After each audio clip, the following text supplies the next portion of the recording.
Okay. Right? It is extremely important for marketers, marketing agencies, and business owners to understand what ESG stands for and what it's doing to the landscape, right? And so ESG stands for environmental, social, and corporate governance, right? So that's the ESG. Go down a rabbit hole and find out how this started. It came out of the United Nations, right? Where they brought some protocols saying, we want to encourage corporations to be more responsible. Great idea. Great idea.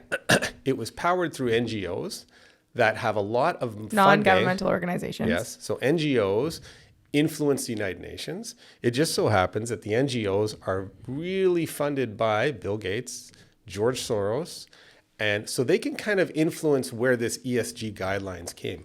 The ESG guidelines essentially rated companies based on a scorecard of how environmental and social and diverse they were. And Vanguard and BlackRock are the two biggest investors in the world right now. And they actually own almost 50% of all the top Fortune 500 companies. And they subscribe to it. So companies, corporations, publicly traded corporations get a score, an ESG score, that encourages some funds to invest in them. And that's why you'll see something like Bud Light and Anheuser-Busch go so off track to their target market because they're seeking high scores. And so Anheuser-Busch or a tobacco company or an oil company has a higher ESG score than Tesla or other cases because they're allocating resources to get the scores by showing diversity, by showing environmental. Oil companies can buy environmental tax carbon credits to get a better score. And it's what I think is important, and it's getting a bit deep here, but if you're a marketer, look into this, or if you're a business owner, don't copy what the publicly traded companies are doing because they're doing it for an ESG score that can alienate their target market. If you're a small or medium-sized business, you cannot afford to alienate your target market by being an ESG type of platform. Why are you laughing at me? I need to simplify this because like you're just up here. Like what you're saying and how this is relevant is when we talk about the best marketing is simple. And why we've lost the plot in marketing is because there is such a delusion in the industry for all sizes of businesses and agencies where they're pushing themes that they think matter because they're seeing big companies do that and they're using that as their reference point for where the marketing standards should be today.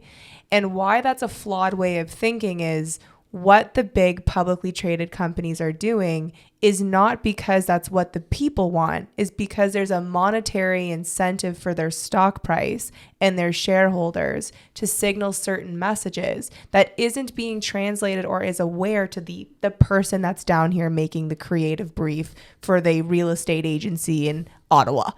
I hope that's why we make a good team, and I'll take my hat off to you too. I think simplifying me going down a rabbit hole, but it's true. It's complicated. It's deep and it's systemic. But people honestly and sincerely think, okay, we got to copy what the big brands are doing because that's what they think works. No, that's what they think we want. Yeah. And that's why it's not working. And for the big brands and businesses like Bud Light that are killing their brand, it's time to wake up. Mm-hmm. And it's time to realize that stock price matters when you have a stock. And when you're tanking the stock, these false concepts that you're pushing don't matter. Well, because you need revenue. Yes. Right. You need, but you also don't, it's also, like, that's another thing too, just before we move on. You need revenue, but you also need a brand. Because by having something that you're tried and true that people can understand where you fit into the marketplace helps you tomorrow.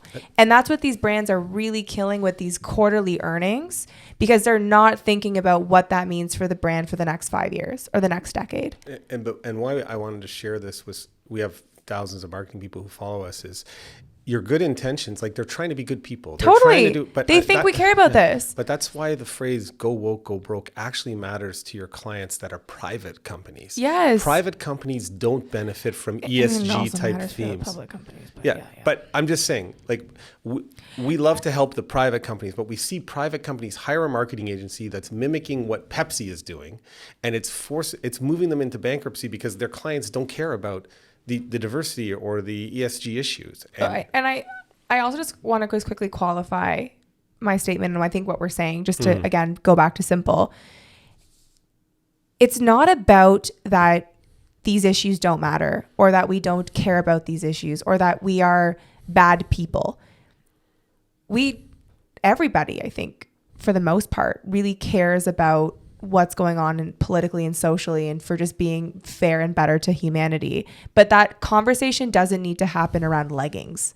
And that's kind of the issue, is that we're forcing concepts because of a rating that isn't relevant to the product and service that we're selling. And that's why it's not simple. And that's why we've lost the plot. Yeah, if you're bringing services to a business owner, it has to be logical. And our society today seems to operate in this world of illogic, where somebody at Bud Light thinks Dylan because they don't really know what's going on. Yeah. And that's why I think this conversation is really important, is that these are well-intentioned, good people that are like, you know, Lululemon is doing a body positive or like a pride campaign.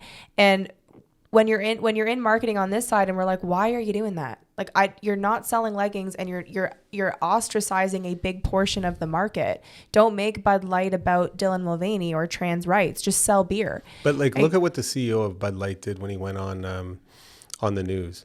And, you know, he's an ex-military guy. I thought he would have a little bit more courage to do stuff. But he's answering to shareholders, because what they don't understand is the board of directors is elected by the shareholders. The shareholders are Vanguard and BlackRock, who subscribe to the ESG. So he's obligated to act in this way. But he said, oh, we're in a difficult time where brands are finding themselves in the middle of contentious social issues. And I call bullshit on that. He deliberately put himself in the middle of a contentious social issue. And that was a critical error that cost billions of dollars. Because it's unnecessary. Yeah.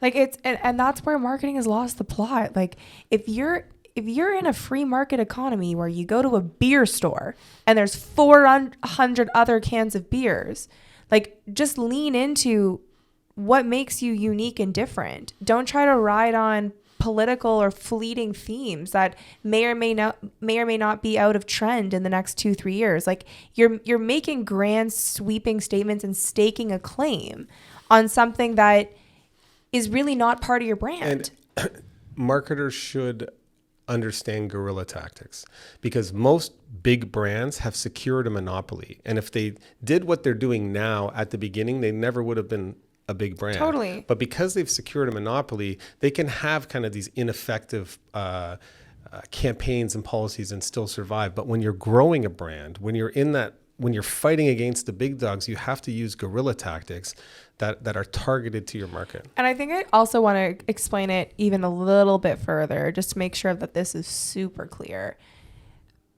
A brand like 4Ocean that is committed to the sustainability and helping the oceans makes perfect sense. Mm-hmm. Bud Light is a brand that's at NASCAR, at like Texas gun shows, at rodeos, and is also the #1 major sponsor of Pride. Like, it shows a disconnection throughout the brand. I know we've talked about, like, there's a brand in Toronto called Craig's Cookies, and it's owned by an LGBTQ member, and his brand, it makes sense. That connection's cool. I love buying from that store. Like, I love when the connection makes sense and they're a brand authority in a space, and whatever issue that they're tied to is deeply connected to the brand. And that's not what we're talking about. We're talking about brands bandwagoning on themes that do mean a lot to specific people without any meaning tied to their brand. Well, that's why when we went to that, I think it was the Morning Brew conference in New York City, I was so disappointed with the lack of intellectual thought. It was just people in a marketing world standing up and virtue signaling. Totally. But there were, like, you would have starved to death if you fed on intellectual thinking. It was just virtue signaling gone wild. And they're in the big corporations. And if you are a marketer who has your clients are not publicly traded companies, or if you're a business owner, you need this thoughtful approach to how you commit your resources to win. Totally. Don't copy the big dogs. They're going broke faster than you can speak. And we're killing brands left, right, and center.